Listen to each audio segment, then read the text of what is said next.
അങ്ങനെ ഭയങ്കര പാലപ്പൂവിൻ്റെ മണവും ആ സുന്ദരിയായ പെണ്ണിനെയും കണ്ട് മറന്ന് നമ്പൂതിരി ഇങ്ങനെ ഇരിക്കുമ്പോൾ തന്നെ ആ പെണ്ണ് പെട്ടെന്ന് തന്നെ യക്ഷിയായി സ്വരൂപം കാണിച്ച നമ്പൂതിരി അങ്ങ് കൊന്നു.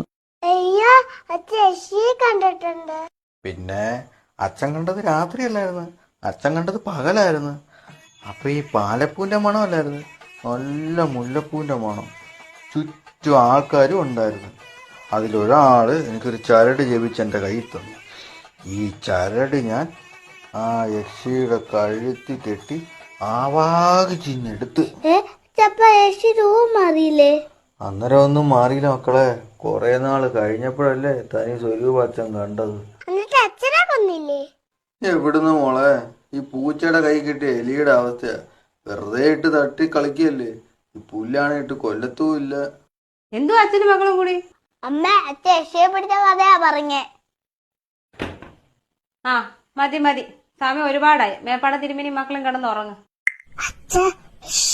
മക്കള് വളരുമ്പോഴേ ഈ വീഡിയോ ഒന്നും കൂടെ കാണണം, അപ്പോഴും മനസ്സിലാവും. ഇപ്പൊ ഉറങ്ങിക്കോ.